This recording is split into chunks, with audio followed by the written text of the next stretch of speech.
Fala galera, vamos começar mais um Café com ADM. Hoje temos um convidado especialíssimo aqui no nosso Café com ADM.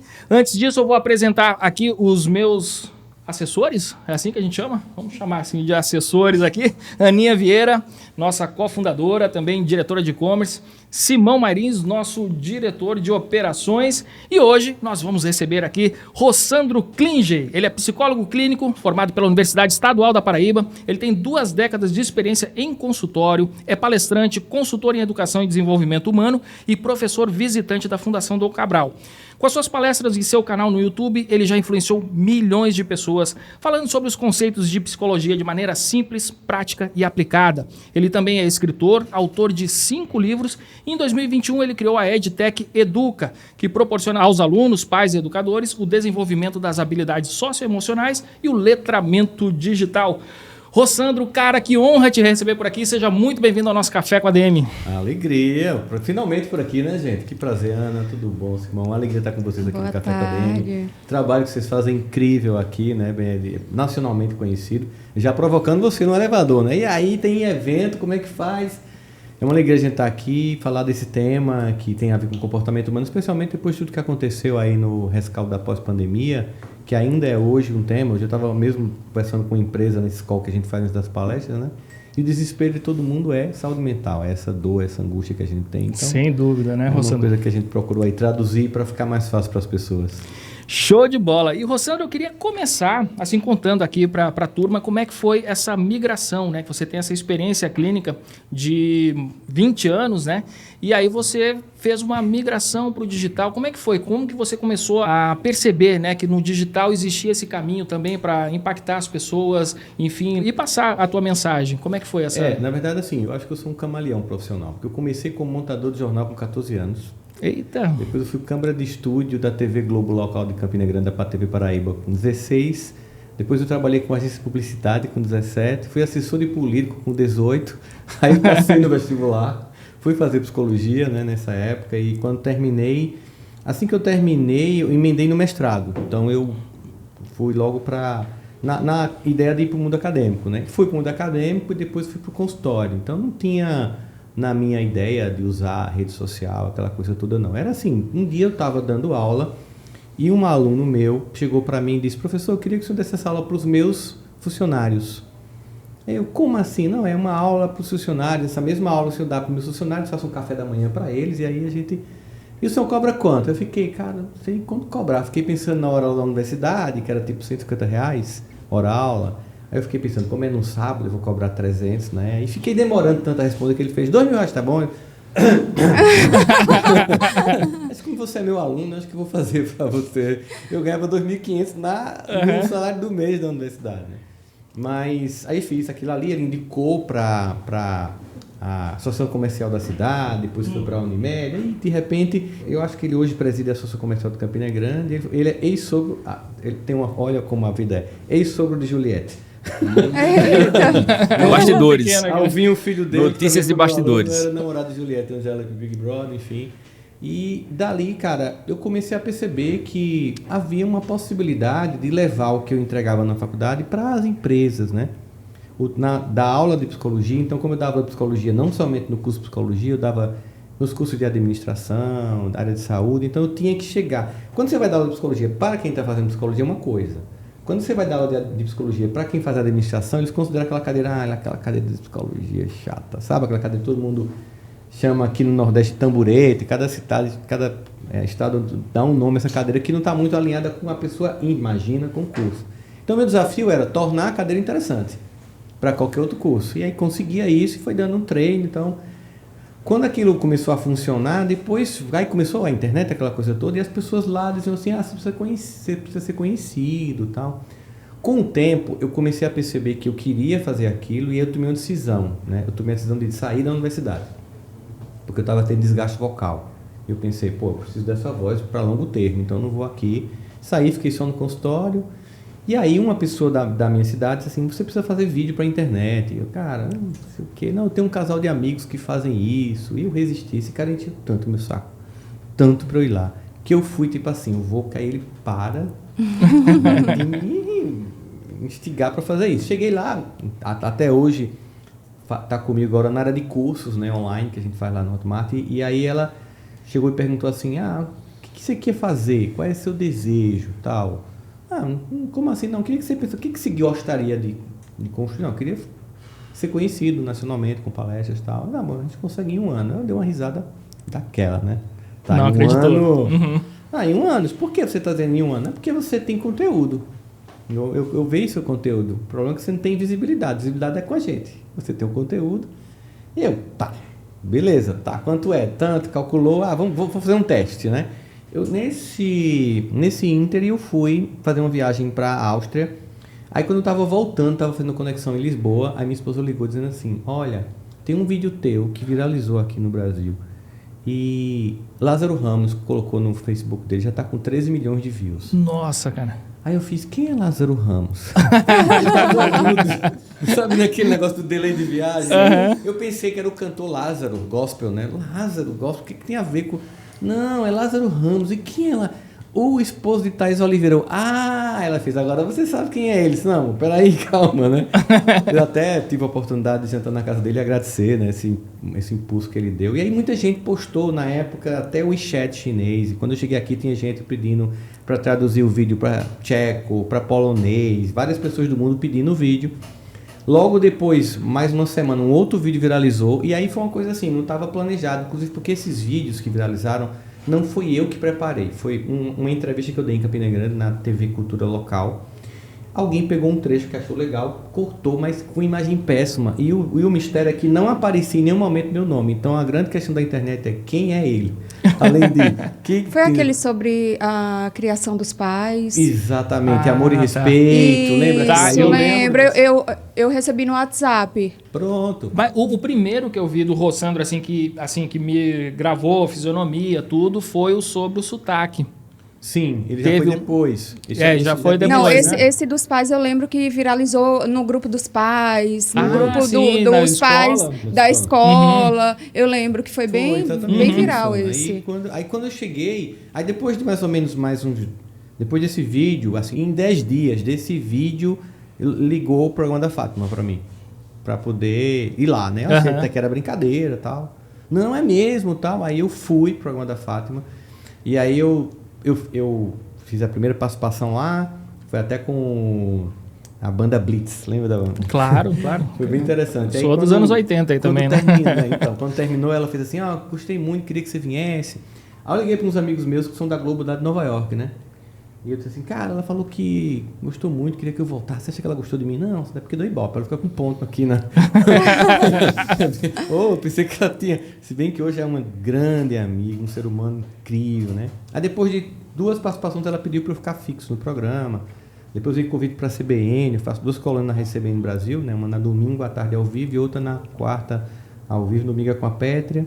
E aí também, viu? Aí tudo que é editora, aí escreva livro. Aí eu não conseguia, porque era muito convite. E o que aconteceu? Aí isso era 2017, né? Então, em junho de 2017 eu tinha um consultório, eu voltava para casa com um pãozinho todo dia, sabe? Em dezembro, nada disso mais existia. Isso é uma coisa que eu ia te perguntar. De repente, tua vida mudou do dia para a noite. Em dezembro eu tinha assim... Como é que concilia aí 1000 coisas agora? Cara, ainda hoje é um desafio grande. O medo de perder a oportunidade é uma coisa que fica batendo? Fica. Então, na verdade, eu tenho uma agência que eu faço parte em São Paulo, que é a Sandra Pascoal Palestra, que foi a primeira que apostou em mim ainda antes de ser conhecido, né? Porque um amigo querido apresentou, né? E eu lembro que quando eu conversei com ela, inclusive esse ano ela faleceu com câncer, uma pessoa muito querida. E ela disse assim, olha, ela não queria nem atender ninguém, na época ela estava atendendo uma jornalista famosa da TV, que ela não queria mais pegar no staff dela, mas ele me levou e ela me recebeu, e aí ela disse, eu vou fechar o contrato com você. E eu fiquei sem entender, ela vai fechar um contrato comigo sem me ver falar, recusou essa pessoa famosa. E aí quando eu fui fazer uma palestra que eu convidei ela para ir, eu perguntei, por que você quis ficar? Você não estava recebendo mais ninguém. Ela disse, porque eu vi valores em você, porque eu quero pessoas que entendam que a gente entrega para a vida e tudo que vem é uma consequência. Tem gente que só pensa na grana, né? Com certeza. Então ela até hoje é uma pessoa muito querida nesse sentido, Sandra Pascoal, né? Um ser humano incrível. E aí, nesse processo todo, ela disse assim, Rossandro, começou os convites e sua vida vai ficar alucinada, só que você não pode dizer não. agora, porque você precisa atingir a altitude de cruzeiro, né? Você precisa chegar num patamar que aí você fica mais seletivo. E não foi, era tipo assim, para cada dia tinha 5 convites de palestras, como ainda hoje é, só que agora eu consigo filtrar mais. Bom saber que já passou a fase seletiva e você topou vir aqui. Então a gente porque eu acho assim que falar e levar conteúdo inteligente para a internet, inclusive parabéns a você para isso, para vocês por isso, porque vocês sabem que a internet ainda é um ambiente de muita cacofonia, muita confusão. Então todo podcast, toda pessoa que traz um conteúdo relevante, para mim eu dou um jeito de ir, porque eu acho que é importante. Pô, que fantástico. A gente levar. Todos os dons que a gente tem, eu não são somente nossos. Eu acho que os nossos dons estão a serviço do coletivo. Então a gente tem que ter essa visão para não ficar, não, agora tá tudo bem, deixa eu ficar aqui de boa, será, vou morar em Miami. E não dá, cara, porque assim tem um compromisso com a sociedade na qual a gente está inserido e que nos formou como pessoa e que a gente tem que entregar. Perfeito, estamos totalmente alinhados aí nessa visão, né? Com certeza. E o que eu achei interessante que você estava falando, e lá atrás, né, eu não lembro como é que era o nome, se você chegou a falar o nome, mas a moça que convenceu você enfim, a começar a produzir, a Ariane, isso, ela falou, você tem conteúdo, e muita gente quer ser famosa antes de preparar essa base, de ter algum conteúdo, tem o fim de ser famoso, mas esquece que para ser famoso ou para gerar valor para a sociedade, você tem que primeiro aprender, você tem que talhar as suas próprias virtudes, qualidades e tudo mais, né? E você tá certíssimo, Leandro. Inclusive, teve pessoas que me perguntaram como é que eu fiz, né? E eu perguntar, eu falo tudo. E eu acho que o conceito de sucesso está muito adoecido. Eu conheço pessoas que têm uma vida tão comum, e nisso não tem nada de menor, uma vida comum, e são um sucesso como ser humano. E conheço pessoas que têm uma visibilidade extraordinária e são um fracasso como seres humanos. Então, acho que o conceito de sucesso tem que ser visto de uma forma mais ampla, né? As pessoas estão tão focadas em alcançar resultados visíveis que terminam tornando invisíveis pessoas importantes da própria família, filhos. As relações que nos fazem realmente serem felizes dão a diferença para a nossa vida é quem nos cerca, de um modo geral, né? Então, assim, quando eu penso nisso, eu penso que a gente tem que... o que você tem que entregar para a vida? É interessante para quem está perto de você? Foi interessante desde o começo? E, claro, em algum momento, se você quiser usar os instrumentos que a gente tem hoje, a internet, de fato, criou uma possibilidade. Deu até hoje, por exemplo, hoje, claro, eu não moro só em Campinas, eu moro em Campinas e São Paulo, mas eu não precisei sair daqui para ser conhecido. Isso só a internet possibilita. Você sabe que no passado, qualquer um daqui, tipo Reba Ramalho e tal, teve que ir para o Rio, morar tal, ralar pra caramba, como aconteceu com ela, até mostrar um talento que ela tem até hoje, ser reconhecida. Hoje em dia você pode, de onde você estiver, com o microfone, com o vídeo, tornar-se relevante. Eu acho que a pessoa tem que se preocupar muito mais com o que é que ela quer entregar para o mundo. É algo que realmente vai contribuir? Porque com o tempo o próprio mundo vai chamar aquilo ali para poder agregar nesse momento da história que a gente vive. Fantástico, Rossandro. E eu estou lembrando agora de um autor, um filósofo, né? Ele foi bastante influente na minha formação quando eu estava fazendo o mestrado, né, em administração, que é o Pierre Levy. Eu não sei se você conhece Pierre Levy. Ele é um grande pensador sobre a cybercultura. Ele cunhou, se eu não me engano, ele cunhou o termo inteligência coletiva, o que ou melhor dizendo, né, ele vislumbrou na internet a possibilidade da emergência de uma inteligência coletiva. E eu acho muito interessante, sempre achei, né, essa visão otimista a respeito do uso da rede, nesse sentido, né, de pessoas inteligentes apontando a sua inteligência uns para os outros e que daí surgiria, né, uma inteligência coletiva. Mas existe também um contraponto disso e nós fizemos, né, Simão, há alguns anos, uma entrevista com o próprio Pierre Levy e que aí era uma curiosidade minha, se a internet, ao mesmo tempo que proporciona, né, a possibilidade de uma inteligência coletiva, será que ela também não proporciona a possibilidade de uma burrice coletiva? A internet dá palco a todos. O que aconteceu com a internet é que a gente tirou... a gente deixou de ter uma discussão. Por exemplo, imagine que você publicasse um artigo antes. Publicava um artigo contra Simão, por exemplo.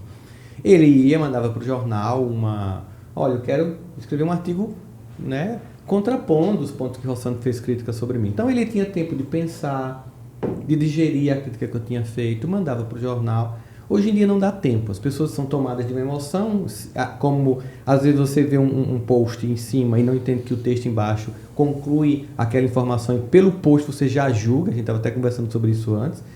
não tem tempo as pessoas analisarem, elas emotivamente já agem, e a gente já tem estudos que mostram que a internet é um ambiente de baixa empatia. Então, você tem uma tendência muito grande de deixar o seu lado mais narcisista e egocêntrico vir à tona e o lado racional muito menor. E, especialmente alguns aplicativos têm mais tendência a isso, como o Twitter, por exemplo, né? Muito mais, a gente percebe muito isso. Então, hoje, toda vez que eu vejo alguma coisa, mandam para mim, eu respiro antes de responder ou de fazer alguma postagem, porque eu sei que eu não posso ser tomado de emoção naquele momento. Então, a internet virou uma praça pública que todo mundo fala. Um lugar que todo mundo fala, ninguém entende. Ninguém compreende, não há diálogo. Vivemos hoje na internet uma nova Babel.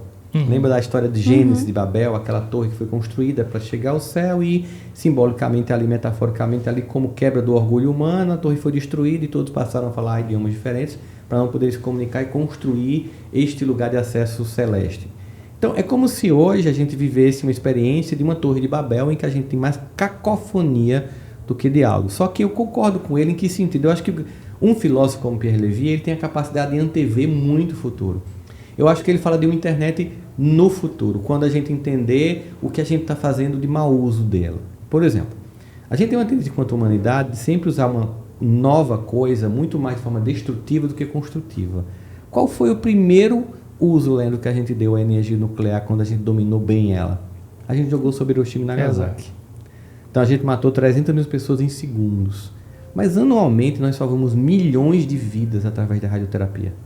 Então, se alguém no início da energia nuclear dissesse, não, isso vai salvar milhões de vidas, no momento que tivesse acontecido o ataque, iam dizer, esse cara é um louco, como vai salvar milhões de vidas? Matou 300 mil pessoas, mas hoje salva milhões de vidas. Então a internet é algo muito recente. Em termos de história da humanidade, pouquíssimo tempo. Redes sociais, idem, tem nem 2 décadas. Então a gente ainda está muito na radiação do novo. E aí você está vendo, por exemplo, a Europa começando a pensar numa legislação para as big techs, elas têm uma dominância muito grande.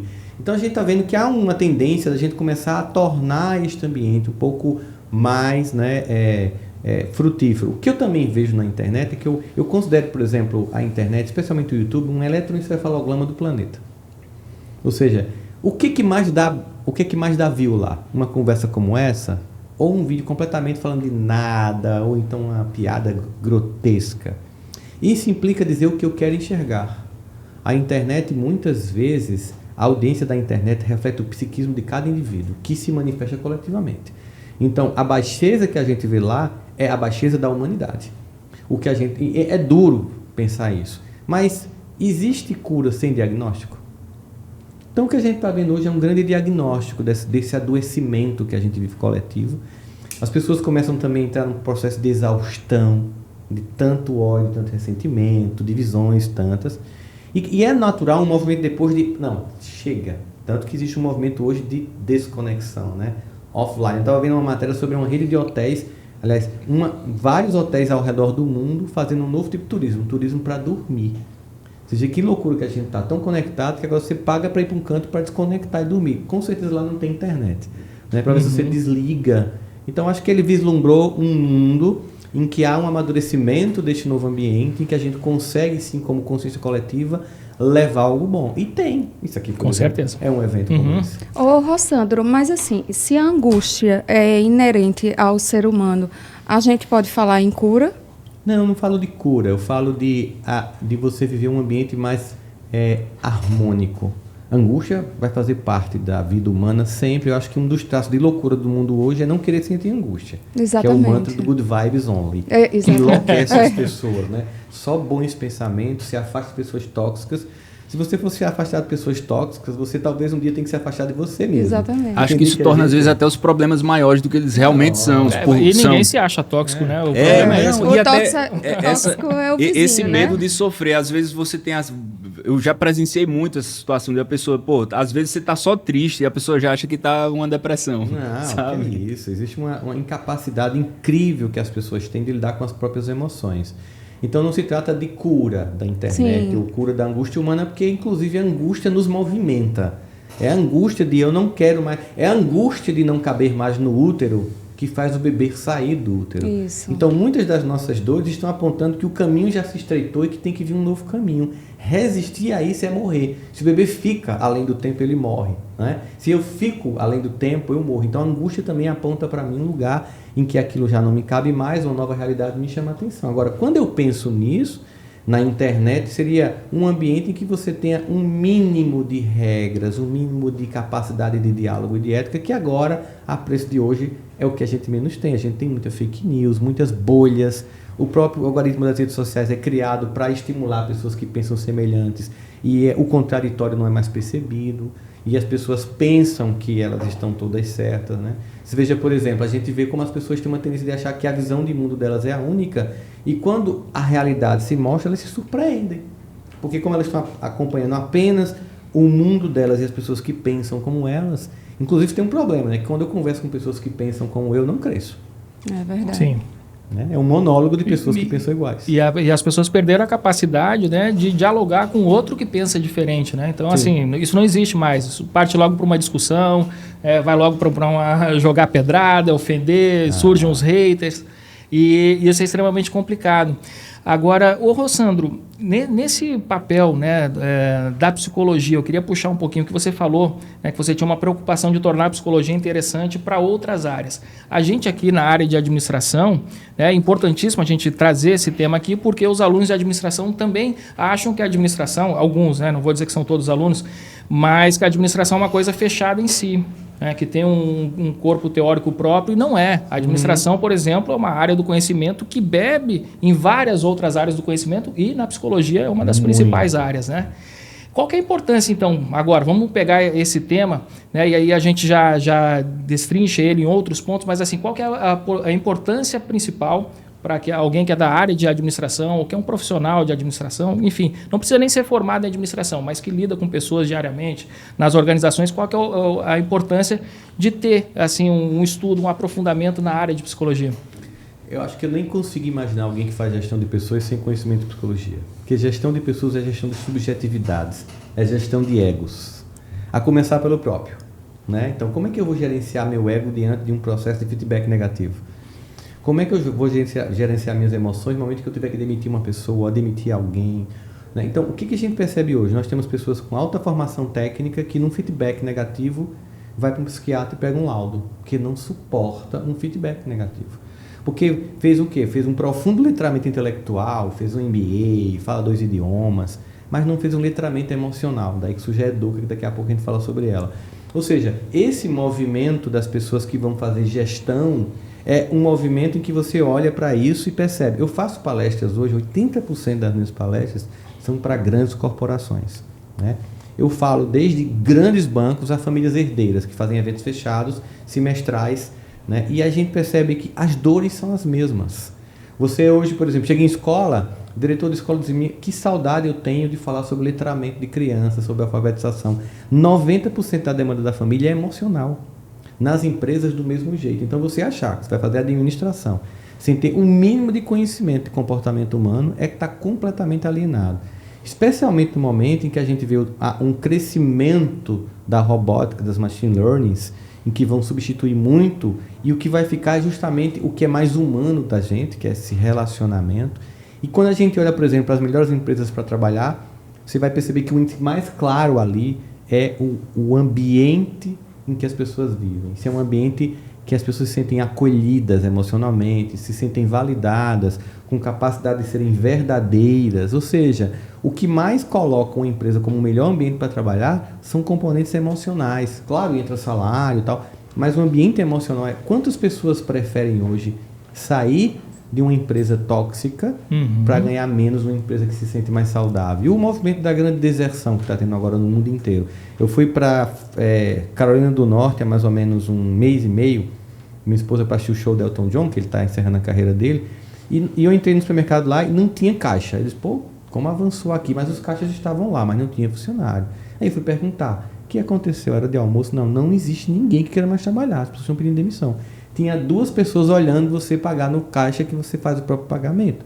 Então você percebe em várias empresas que eu vou dar palestra: Rossandra, a gente está tendo um problema aqui, as pessoas estão pedindo para ir embora.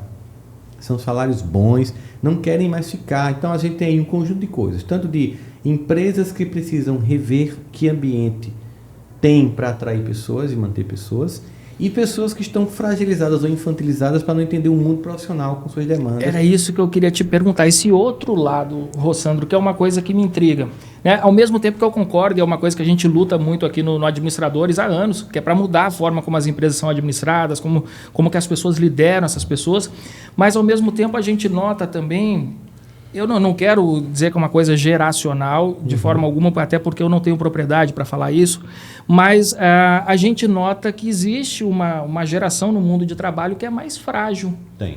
Né? Que não é tão resiliente, que não suporta muitas frustrações. Como é que você enxerga isso do ponto de vista também da psicologia? O Leandro, já pegando carona na tua pergunta aqui para passar aqui para o Rossandro, até... pegando o gancho também nessa aula que a gente está passando aqui na nossa tela, que não por acaso a gente está com o Goleman e com o Siegel aí, que é o Goleman tem uma origem na comunicação. Se eu não me engano, ele é originalmente jornalista. E o Siegel, psiquiatra renomado e conhecido em todo canto. E essa aula especificamente é sobre autoconhecimento. E aí, pegando carona nisso que você falou, Leandro, às vezes eu tenho uma sensação, e queria que você falasse um pouco sobre isso, de que talvez por esse tempo maior que na pandemia a gente teve com a gente, né, cada um consigo, todo mundo olhou muito para dentro. E eu fiquei muito, e aí é bem entrando no achismo, então não vou julgar valor sobre isso, mas eu tive essa sensação de que quando a gente olhou para dentro por tempo demais, muitas pessoas não gostaram do que viram. E aí, às vezes eu sinto esse reflexo nesses últimos anos. Eu queria que você falasse um pouco sobre isso. Muito se fala sobre a importância do autoconhecimento. Mas existe uma maneira certa de se conhecer? Como é que a gente olha para dentro da maneira mais inteligente possível? Está lá no oráculo de Delfos, né? Lá na Grécia Antiga, conhece-te a ti mesmo.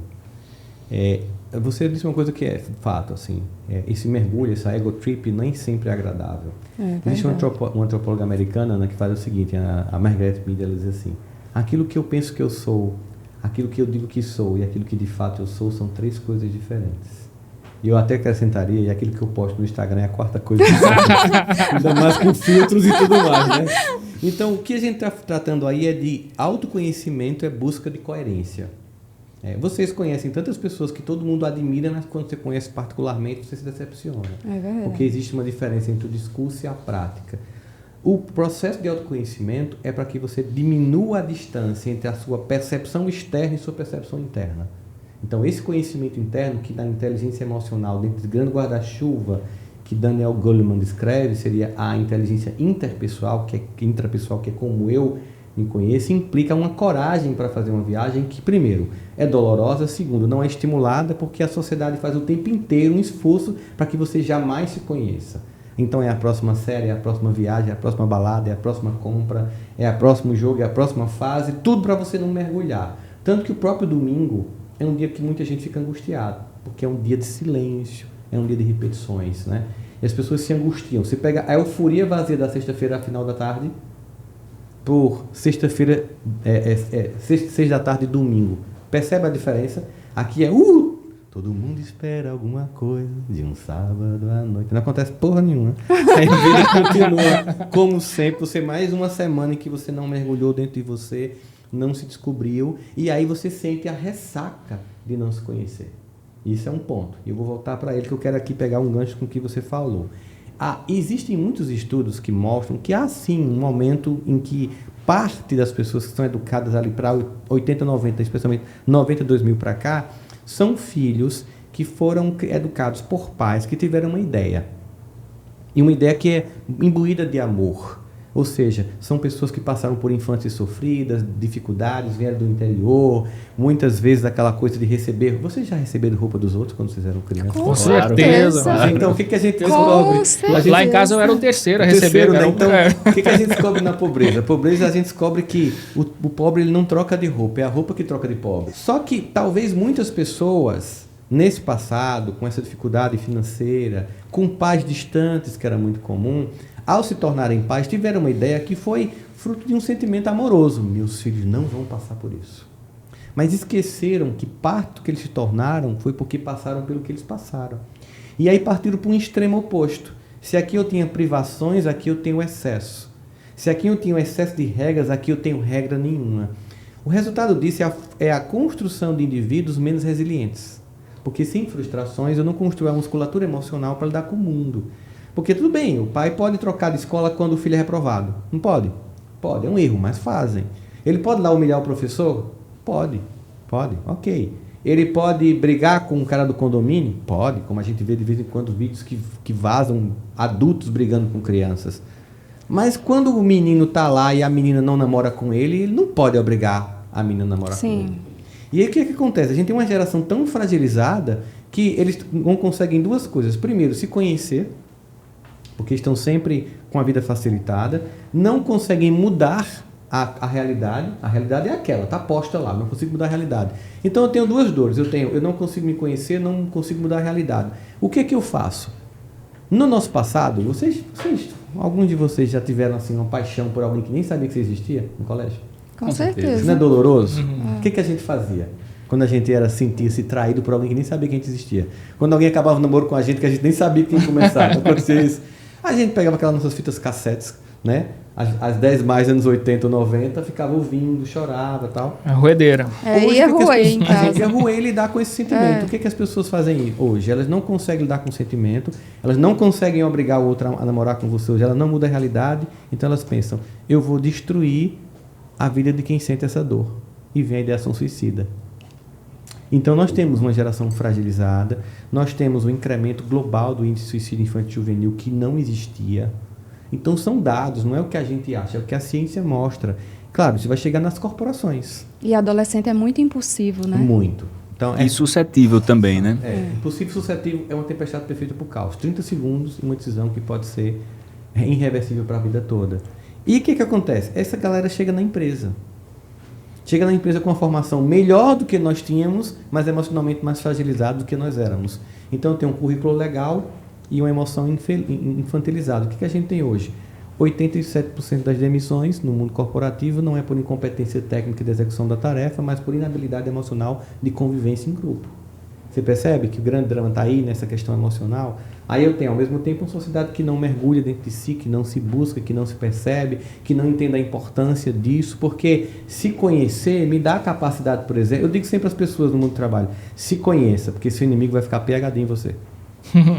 Então se conheça, porque é você que tem que dominar isso, não o outro, senão você está na mão do outro, está ferrado. Então esse conhecimento, claro, ele não tem uma receita mágica, não tem 10 passos para, é uma construção que a gente faz com idas e vindas, mas é assim, eu não tenho um momento que eu escolho, por exemplo, escolho ir para academia, eu escolho fazer inglês, eu escolho assistir uma série, escolha um momento do dia para parar e pensar sobre você, o que você está sentindo, o que aquilo representa como mudança ou não de comportamento, e você vai construindo sua trajetória. Se achar necessário, busque ajuda profissional, cursos, livros, terapia.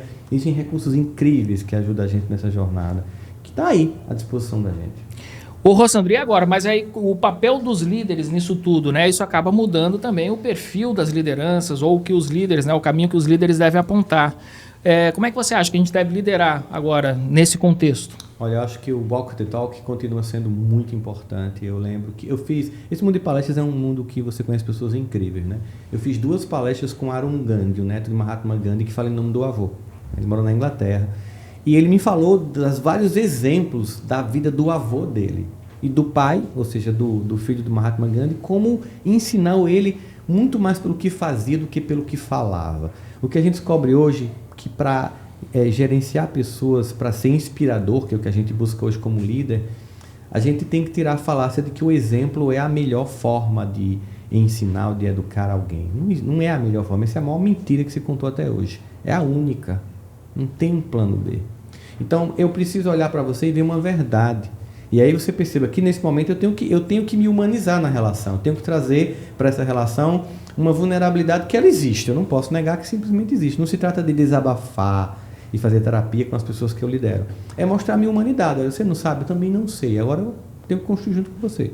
Hoje eu também não estou rendendo muito. Acontece isso. Aquela ideia de chegue aqui e esqueça seus problemas. Não tem como. Você está com um filho de 40 graus de febre, você não entra na empresa. Você consegue, Ana?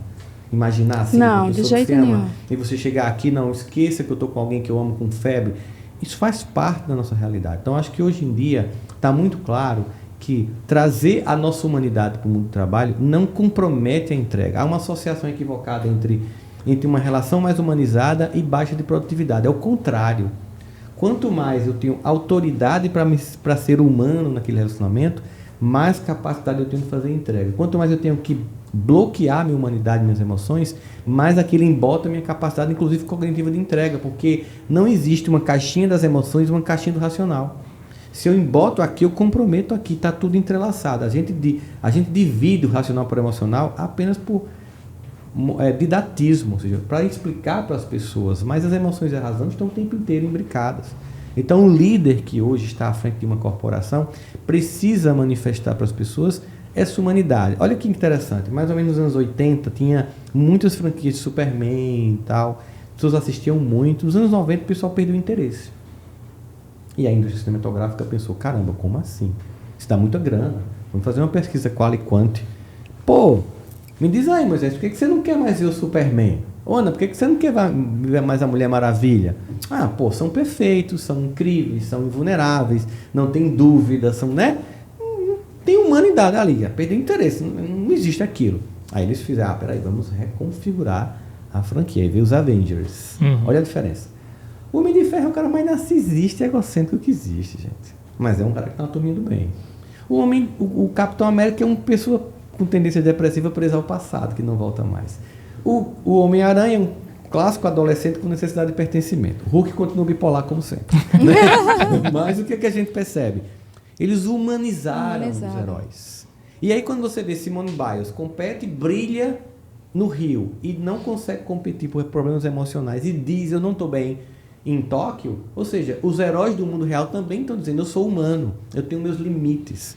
Senão eu tenho o burnout. O que é o burnout? Eu não reconheço minha humanidade, me penso como máquina, exijo dos outros como máquina, no final todos nos esgotamos. Sabe o que é mais interessante hoje quando a gente olha as pesquisas sobre liderança?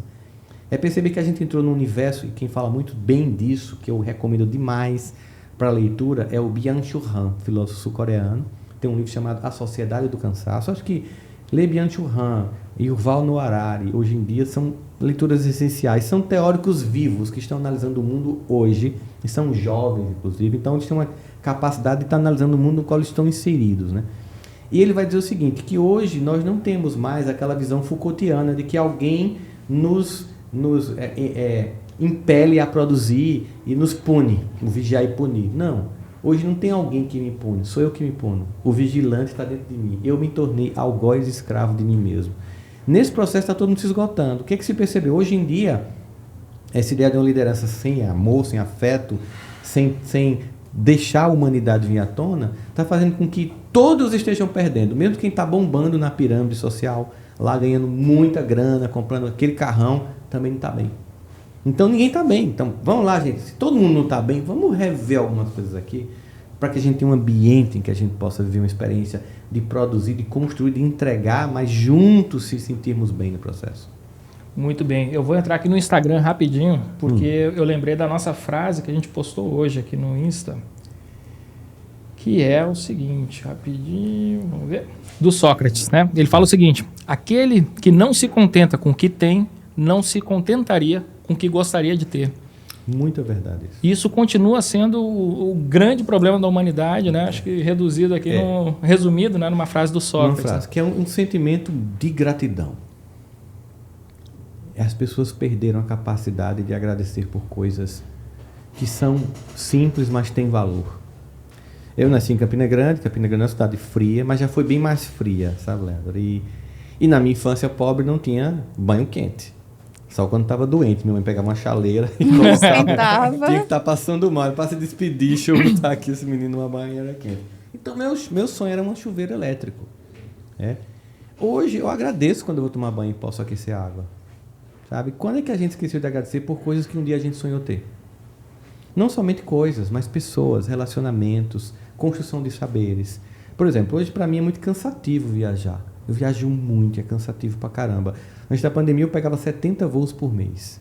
Nossa. Eu pegava mais voo do que piloto, Meu porque ele tinha Deus. distância que eu não tinha, né?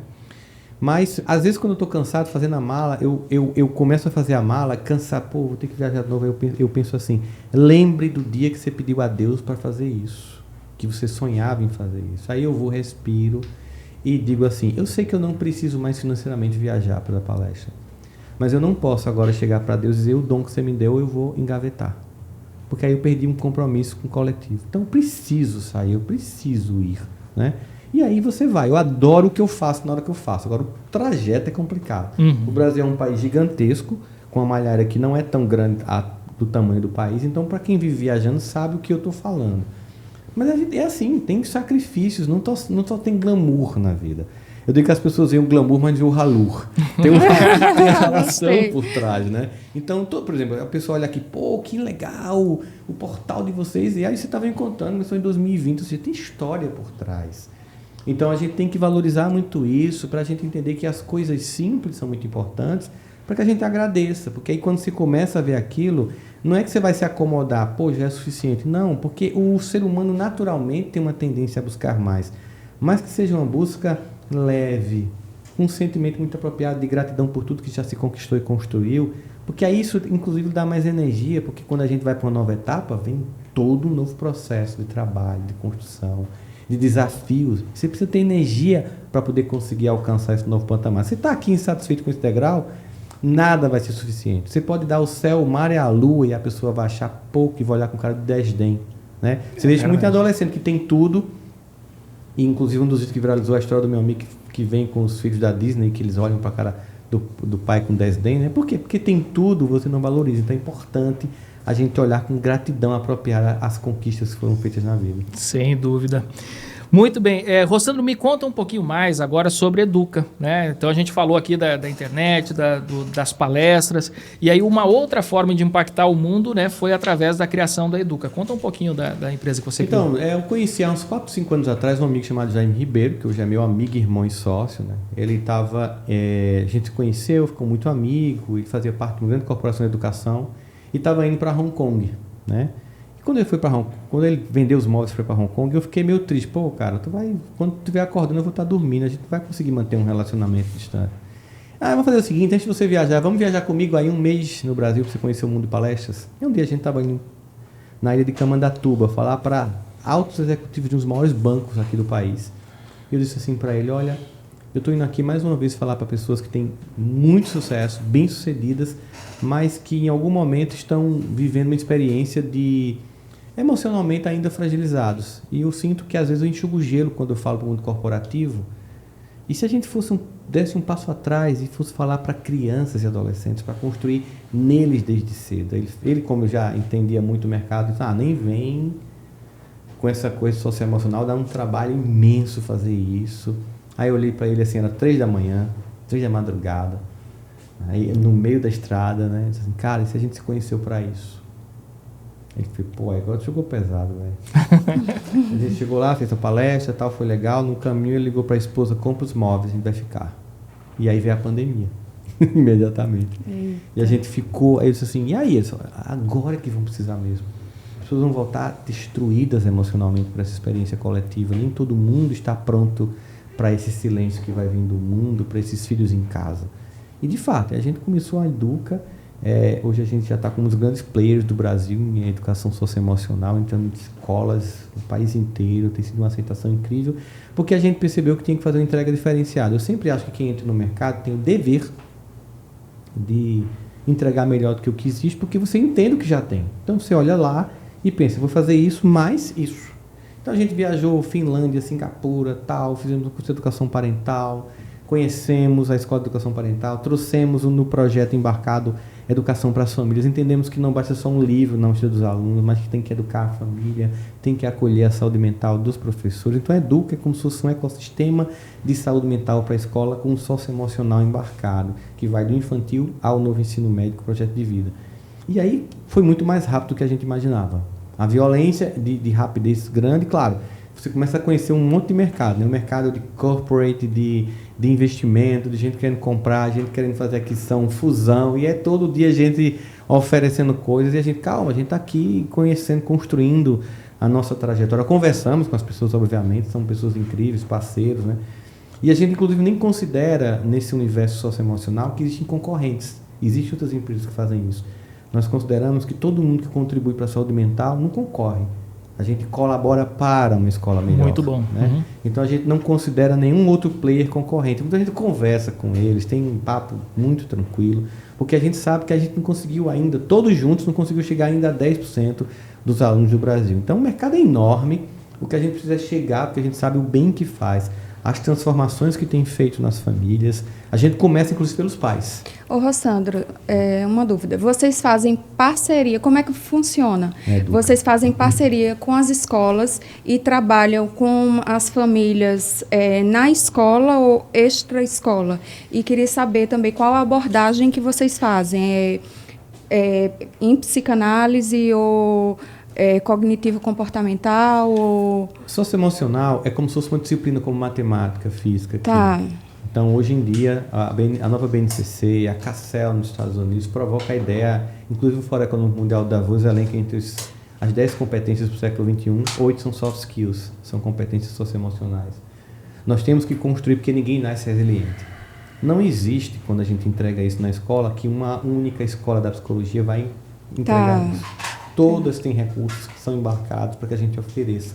Mas se você for olhar classicamente, a psicologia positiva tem uma entrega mais assertiva nesse sentido, mas não é que a outra não tem. A gente embarca todos os recursos psicopedagógicos essenciais para a construção das potências da alma, da resiliência, do pensamento complexo, da criatividade, na infância até o ensino médio, num processo cíclico em que você vai desenvolvendo cada vez mais o tema, tornando mais apropriado para aquela idade. Para os pais, nós entregamos uma escola de educação parental, seria uma espécie de Netflix da educação parental. Seria uma jornada de como educar filhos. Embarcado online, por quê? Quando a gente vai fazer palestras para escolas, é comum a gente escutar de diretores, assim, do tipo, olha, professor, é uma pena. Eu concluo a frase, já sei que você vai me dizer o que é. É uma pena que os pais cujos filhos dão mais trabalho não estão aqui na reunião. Não é isso? Então, a gente vai falar para quem já está ajudando os filhos, e quem deveria escutar não vem. Quando a gente percebeu que o mundo online ficou mais acessível durante a pandemia, a gente percebeu, vamos entregar isso online porque as pessoas vão ver em casa, sem medo da carapuça cair. Porque o nosso objetivo com a educação parental não é acusar a família. Ninguém está aqui para acusar a família que está com dor. Quando um pai chega gritando na escola, uma mãe, aquilo é um pedido de socorro. Não está justificado esse desrespeito com a escola e com o professor, mas é um pedido de socorro. Então nós temos que olhar para isso muito mais com o desejo de ajudar do que com um tom acusatório. Não é ele falando, é a dor dele falando. Quando um pai chega assim, uma mãe, olha, eu não sei o que faço com esse menino, não é metáfora, é realidade. Então nós podemos olhar para isso, simplesmente a gente, não é papel da escola ou não. Nós vamos contribuir. Nós não vamos pegar essa tarefa todinha para nós. Você não pode terceirizar seu filho para a escola totalmente. Mas a gente vai te ajudar na construção dessa parentalidade. Então o objetivo da Escola de Educação Parental, na Educa, é construir as competências da parentalidade na família. Você está se sentindo sem saber o que fazer? Bom, as ciências do comportamento humano, todas reunidas, psiquiatria, neurologia, psicologia, elas têm um conjunto de informações ricas sobre o que fazer, por exemplo, quando seu filho não está comendo, quando nasce um outro e o pequenininho regride, quando chega a adolescência e vai começar a usar VoIP. Ou seja, tem um conjunto. Quando você tem que lidar com a síndrome do ninho vazio, todas as dores da família, nós queremos oferecer uma resposta técnica com grandes especialistas para que a família se sinta, eu vou por aqui, né? Então, assim, a própria escola tem esse suporte. Então, a gente também faz palestras na escola, mas essa manutenção, a gente chama de o conceito de nutrição emocional, nutrir a família de conteúdos para a parentalidade, nutrir os professores e todo mundo que faz a escola nessa jornada. Sabe qual é a figura mais amada da escola? O porteiro. Ah, é verdade. Sempre, né? Cara, é incrível. Você sabe que eu fui fazer uma palestra numa escola e a diretora de uma grande escola, uma escola alto padrão, você sabe, Rossandro, que a nossa maior concorrente demitiu o porteiro. E eu fiquei tão compadecida com a história dele que eu contratei. Eu contratei porque eu fiquei compadecida. Rossandro, 100 alunos se transferiram para cá para acompanhar o porteiro. Nossa, olha só que legal. E aí, vamos pegar isso para gestão, para administração? As pessoas que fazem gestão não escutam a todos. Isso é o maior equívoco. Eles desperdiçam muito conhecimento. O porteiro sabe que pai entrega o filho, que pai terceiriza essa entrega, que pai chegou com clima, se já houve separação no casal. A gestão da escola escuta o porteiro? O diretor da empresa escuta a pessoa que está na ponta? Ou você contrata uma empresa caríssima para vir para sua empresa dizer o que quem está na porta está vendo. A gente precisa entender, eu vou até contar isso em voz baixa para não espantar as pessoas. É o seguinte, gente, nas empresas, é uma descoberta científica incrível de Harvard, é assim. Nas empresas, vou até olhar ali, ó, direto para cá. Todo mundo tem cérebro. Não sei se vocês sabem disso. O porteiro, a copeira, o gerente, o do chão de fábrica, todo mundo contribui.